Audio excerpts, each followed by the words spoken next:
Salut à vous tous, bienvenue sur CC Info 91, la chaîne YouTube consacrée aux non-voyants. Présenté par Alain Leclerc, avec Pascal Cusson, musique de notre ami José Licenciato, qui nous l'offre gratuitement la musique, merci à lui.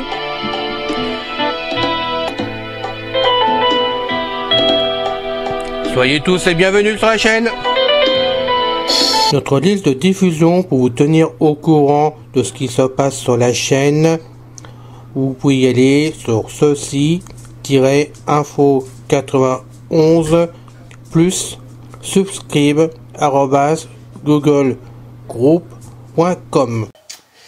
C'est un immense plaisir de vous retrouver encore une fois, chers amis, pour un podcast de la chaîne CC Info 91, lu par votre lecteur Pascal Cusson.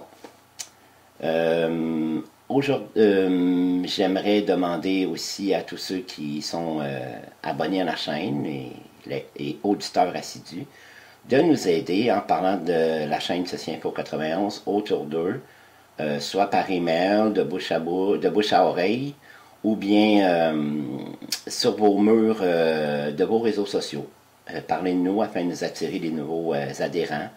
Et c'est notre seul salaire à Alain, moi et Isabelle et d'autres futurs collaborateurs. C'est ce qui nous encourage à continuer, puisque nous ne sommes pas du tout rémunérés en argent réel. Aujourd'hui, notre podcast parlera de la cuisine pour les mâles et non-voyants. Nous continuons cette série. Ce sera le fascicule numéro 5 qui s'intitule l'identification. L'étiquetage, je vais le dire. L'étiquetage, c'est en partie 1. Il traitera de l'identification des produits alimentaires, du choix des étiquettes, de la fabrication des étiquettes. Que doit-on écrire sur l'étiquette? Voilà les sujets qui sont traités dans l'étiquetage partie 1. On commence. L'étiquetage est un moyen facile d'identifier les aliments dans les espaces de rangement et l'information située sur les cadrans, les boutons, les touches et les sélecteurs des appareils électroménagers. Il est nécessaire de demander l'aide d'une personne voyante pour procéder à l'étiquetage des produits alimentaires et des commandes des appareils. L'identification des produits alimentaires. On se souvient que de bonnes méthodes de rangement facilitent le repérage des produits alimentaires dans le garde-manger, le réfrigérateur et le congélateur. Les personnes ayant un résidu de vision fonctionnel ont probablement fait des démarches pour améliorer les conditions d'éclairage et les contrastes de couleurs dans la cuisine. Peut-être utilise-t-elle une aide optique pour lire les étiquettes sur les divers produits alimentaires. Ainsi, on peut identifier et localiser un produit alimentaire à partir de son emplacement particulier dans les divers espaces de rangement.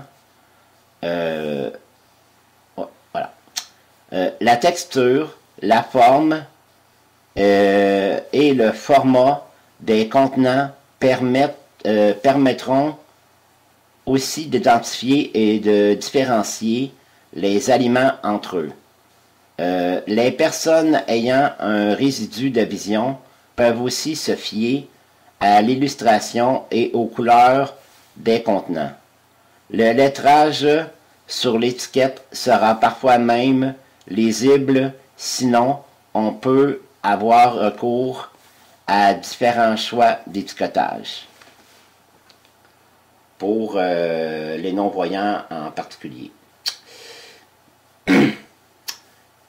Le choix des étiquettes. Il faut considérer les facteurs suivants. Son médium de communication, les caractères agrandis, les lettres tactiles ou le braille, le contenant sur lequel sera fixée l'étiquette, un contenant hermétique, une boîte de conserve, un pot, un sac d'emballage, etc.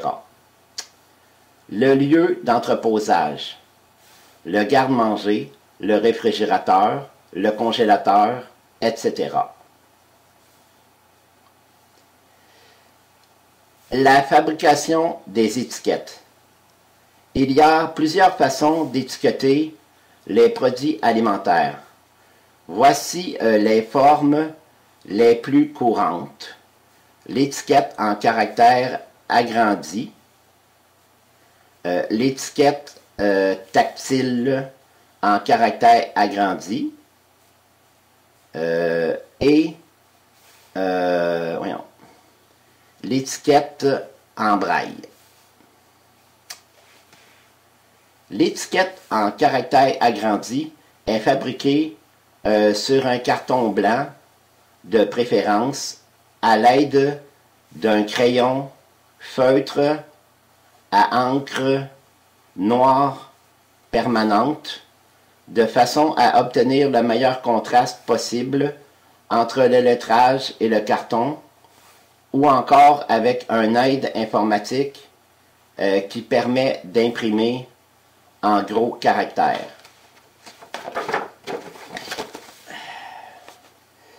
La grosseur des caractères dépend des habiletés visuelles et doit permettre à la personne de lire aisément. Par exemple, il est possible qu'une personne ayant un champ visuel réduit ne puisse pas lire des lettres trop grandes. Elle devra peut-être éloigner l'étiquette de ses yeux pour la lire. Il se peut qu'une autre personne préfère rapprocher l'étiquette de ses yeux, ceci ayant pour effet de grossir aussi le lettrage. L'étiquette tactile en caractère agrandi favorise la lecture visuelle et tactile. Elle peut être fabriquée de deux façons.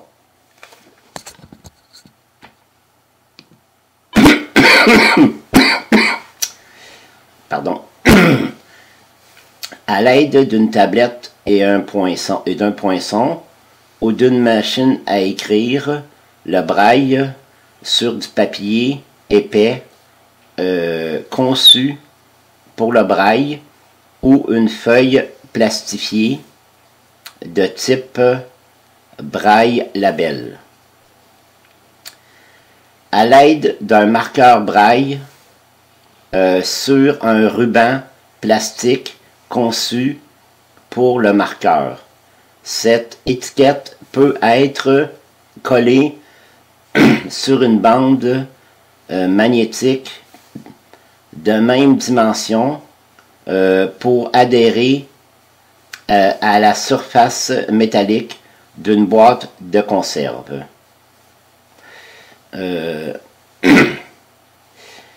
peut être collée directement sur un contenant réutilisables.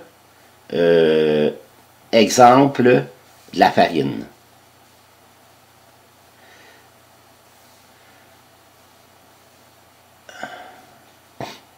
Que doit-on écrire sur les étiquettes? L'espace pour placer l'étiquette sur un contenant est généralement restreint. Par conséquent, la grosseur de l'étiquette et l'espace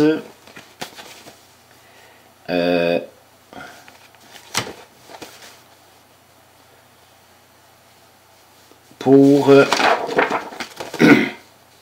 écrire le son aussi.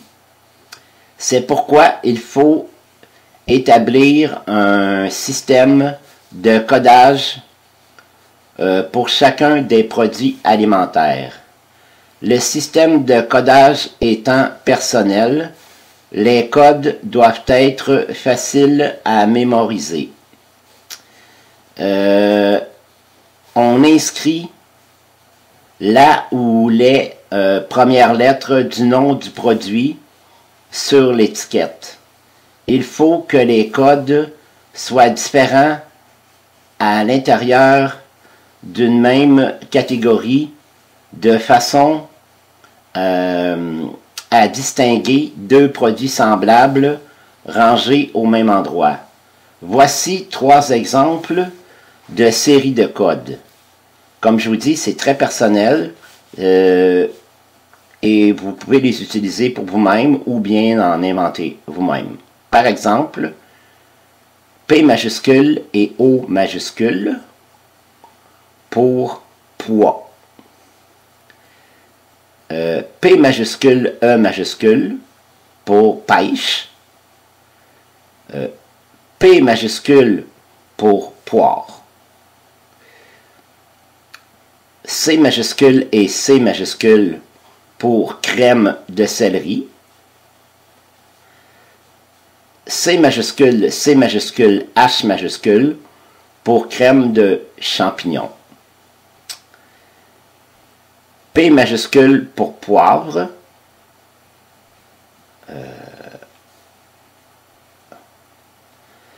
P majuscule, A majuscule pour paprika. P majuscule, E majuscule pour persil. P majuscule, I majuscule pour piment. Il est important de choisir un code pour chaque aliment.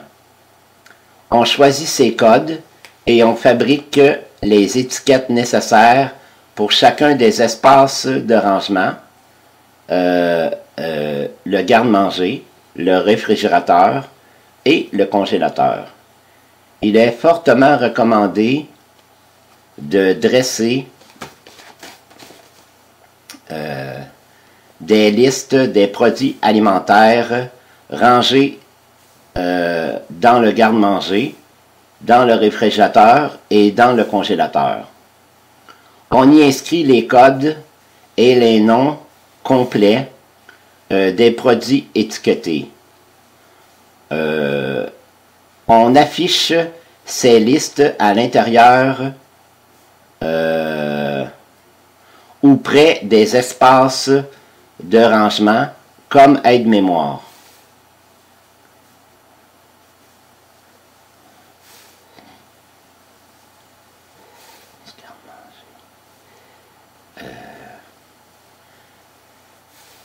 On peut les afficher, par exemple, à l'intérieur de la porte du lieu de rangement.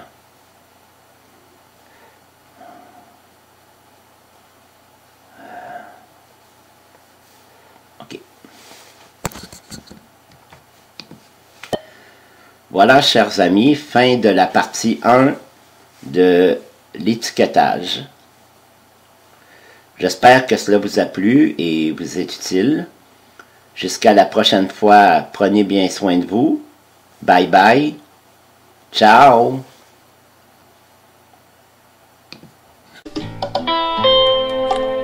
C'est fini les amis. Merci d'être passé sur la chaîne. Je vous dis à bientôt avec Pascal. Pensez à vous abonner, c'est important pour nous. Pensez à venir sur notre forum, c'est aussi important pour nous. Bye bye les filles. Salut les gars. À bientôt.